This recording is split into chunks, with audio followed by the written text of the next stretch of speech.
எல்லாருக்குமே இனிய காலை வணக்கங்க. இன்னைக்கு மார்னிங் பார்த்தீங்க அப்படின்னா, எங்களுக்கு வயல்லேருந்து ஆரம்பிச்சது. அந்த கிணத்துக்கும், அந்த சுத்தி இருக்க வயலுக்கும் அவ்ளோ சூப்பரா இருந்தது. நல்லா என்ஜாய் பண்ணி வாக்கிங்லாம் முடிச்சுட்டு, இன்னைக்கு மார்னிங் பிரேக்ஃபாஸ்ட் பார்த்தீங்கன்னா, இடியாப்பமும், தேங்காய் பாலும் தான்.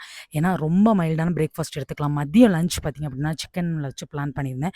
ஸோ மைல்டா பிரேக்ஃபாஸ்ட்ட முடிச்சாச்சு. மதியம் Indian style chicken fried rice தாங்க. நம்ம ஃப்ரைட் ரைஸ் பார்த்தீங்க அப்படின்னா, கடையில வாங்கி சாப்பிடும்போது ஈஸியா வாங்கி சாப்பிட்டுருவோம் காச குடுத்து. ஆனா வீட்ல செய்றதுக்கு உண்மையாலுமே அவ்ளோ கஷ்டமா இருந்தது. எல்லாரும் ஆளுக்கு ஒரு வேலையா செஞ்சு ஈஸியாவே முடிச்சாச்சு. பாஸ்மதி ரைஸ நல்லா உதிரி உதிரியா போட்டு நல்லா சூப்பரா பண்ணியிருந்தோம். எல்லாருமே நல்லா என்ஜாய் பண்ணி சாப்பிட்டாங்க.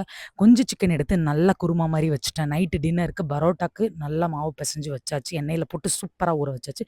பரோட்டா பார்த்தீங்க அப்படின்னா, நல்லா சாஃப்ட்டாவே வந்துருந்துச்சு. நல்லா பிச்சு போட்டு, அதில கொஞ்சம் சிக்கன் கிரேவிய ஊத்தி நல்லா என்ஜாய் பண்ணி எல்லாருமே சாப்பிட்டோம். இன்னைக்கு பிரேக்ஃபாஸ்ட், லஞ்ச், டின்னர் மெனு அவ்ளோதாங்க. உங்க வீட்லலாம் என்ன சமைச்சீங்கன்னு கண்டிப்பா கமெண்ட்ஸ்ல சொல்லுங்க. என்னோட மெனு புடிச்சிருந்தா கண்டிப்பா லைக் பண்ணுங்க. என் சேனல சப்ஸ்கிரைப் பண்ணுங்க. Thank you.